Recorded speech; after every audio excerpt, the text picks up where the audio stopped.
When the fleet of 25 boats headed out from Les Sables d'Olonne on the west coast of France for the Vendée Arctique race, this was not what anyone had in mind. A pit stop in the southeast corner of Iceland. Originally, the fleet was supposed to be racing 3,500 miles around the island and back to France, not stopping in a fjord. But despite the meticulous planning and organisation, the notoriously brutal and volatile weather that's typical of this part of the world had got the better of this race. Shortly after the start, a low-pressure system that had swept across from the USA was working its way towards Iceland and the fleet.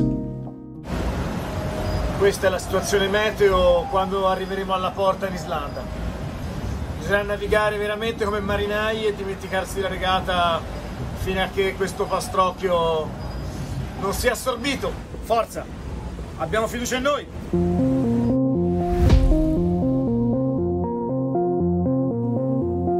La flotte a retrouvé de l'air. Les routes se croisent entre dériveurs et foilers.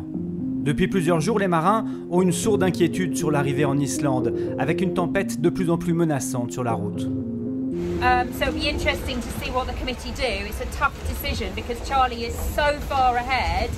How do you now create a course that doesn't favour some and penalise others?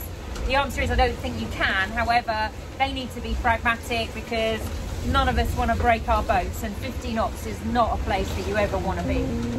Jeudi matin, après de longues discussions, la direction de course prend une décision difficile. La direction de course, ce matin, a décidé de ne pas amener les marins autour de l'Islande, d'utiliser la porte de façon à ce que les marins contournent cette porte et rejoignent directement le waypoint atlantique.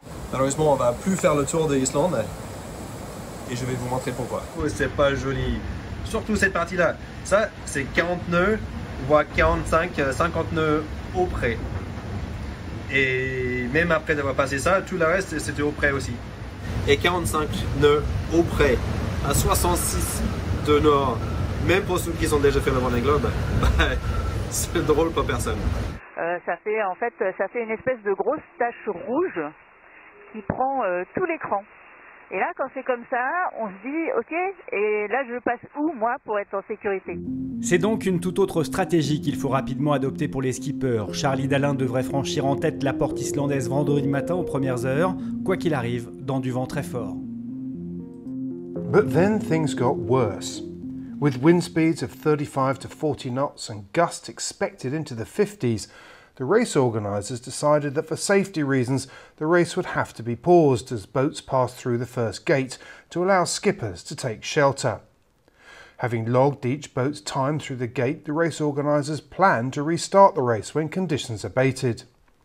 Yes, premier sur la ligne de neutralisation. On verra sous quelle forme ça prend, mais en tout cas ça s'est fait, ça s'est pris. Une fois encore, Apilia arrive de nuit parce que ce bateau ne sait faire que ça. Mais comme ici, la nuit il fait jour, et on t'a bien eu mon petit bateau. Donc la direction de course a décidé d'arrêter la course au passage d'une ligne et de nous mettre à l'abri. Si les trois premiers sont déjà arrivés depuis la nuit dernière et se tiennent en 7 heures d'écart entre Charlie Dalin et Thomas Ruyant, le reste de la flotte doit continuer sa remontée au cœur de la tempête. Seul Manu Cousin a choisi de redescendre vers l'Irlande et finalement de renoncer à la course. Les autres skippers affrontent des conditions très changeantes, impressionnés par leur bateau et le déchaînement des éléments.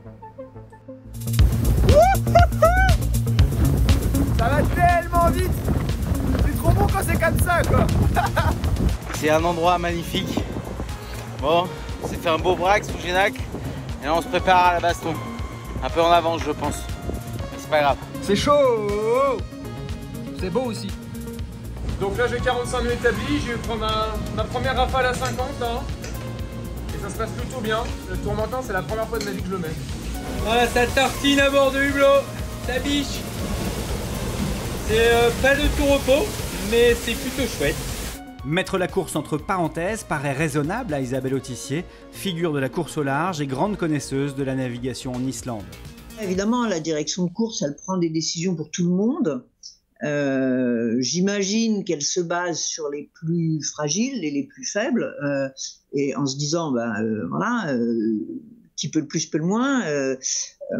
Et encore une fois, c'est jamais des décisions complètement faciles, mais bon, là, il s'agit encore une fois, c'est une compétition, c'est un jeu, hein, donc bien sûr, c'est la sécurité des marins d'abord, quoi.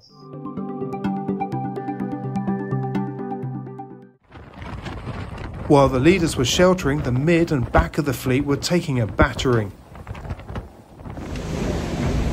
Well, today's not been one of my favourite days at sea. It's been really hard and it's not over yet.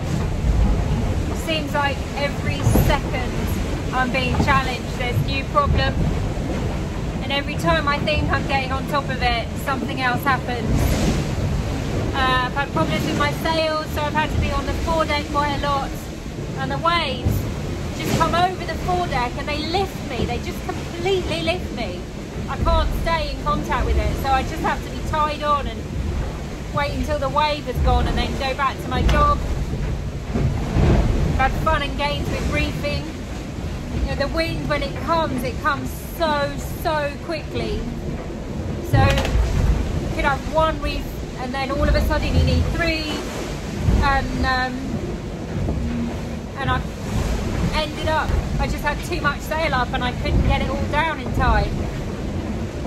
And then you kind of think, okay, well, I'll just sail with small sails.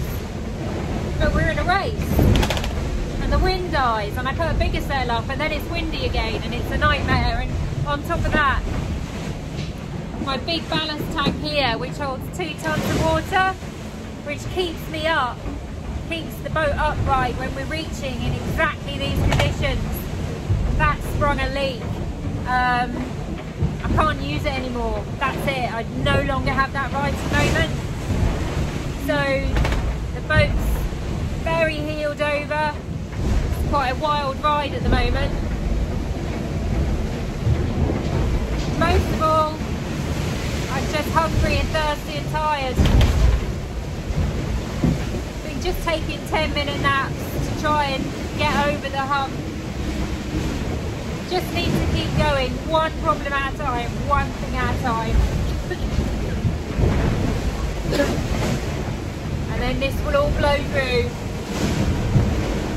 and the sun will come out again. With the weather still raging and with concerns for the safety of the fleet, the race committee decided to finish the race at the Iceland Gate. A tough call.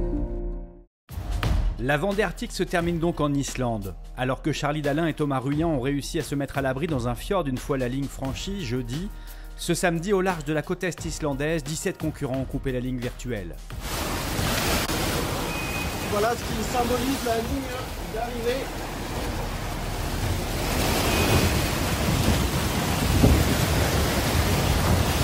Cette Vendée Arctique, un tout petit caillou. Putain, j'ai cru que je passerais jamais cette putain de ligne quoi, avec cette grand voile qui a explosé. Enfin... Ah là là. Elle est déchirée tout le long là. Et un trou énorme au milieu. Ah, tout ça, la mer elle est finie quoi. Alors, regardez, c'est pas dans l'état, mais le bateau il tapait à chaque fois qu'il tapait, j'ai l'impression que c'était un. Comme du verre brisé quoi. Ça tombe, le bateau il est détruit quoi. Ah putain, c'est fini quoi, enfin. Une fois franchis, les concurrents sont libres de leur stratégie. Certains se sont placés à l'abri de la côte, comme Jérémy Bayou ou Alan Roura pour temporiser. D'autres ont choisi de reprendre la route des sables en se laissant pousser par les vents forts, comme les deux Louis, Duke et Burton. Mais c'est la queue du peloton, toujours en route vers la ligne, qui est en grande difficulté depuis 2 jours. Déjà frappé de plein fouet vendredi après-midi, le calvaire continue ces dernières heures. Ce samedi, la Mikaline, privée de voile d'avant, a choisi d'abandonner. Quelques heures plus tard, Isabelle Joschke renonce elle aussi, grand voile déchiré. Même réduite, cette Vendée Arctique aura éprouvé les skippers comme rarement. Bonjour à tous, c'est Charlie sur Apivia. Bon, je viens d'apprendre la décision de la direction de course d'arrêter la course après la porte. Donc ça veut dire qu'on remporte cette Vendée Arctique 2022. Voilà, je suis super content. Voilà, quand c'est vraiment très bien passé et voilà, je trouve ça, c'est la première fois que j'apprends que je gagne une course en étant au mouillage. After the challenges that the pandemic had thrown at the race 2 years ago, it seems particularly unfair that after a great build-up to this race and a fascinating course, that the Vendée Arctique should end like this. Safety is clearly the most important factor, and this was uppermost in everybody's minds. But there's another underlying concern within the fleet, and that's damage. It might be 2 years away, but qualifying for the Vendée Globe is a big deal right now, and as skippers explained to me before the start, breaking their boats could spell the end of their campaigns. Supply issues are a big problem the world over. An example in the IMOCA scene is masts that are in short supply.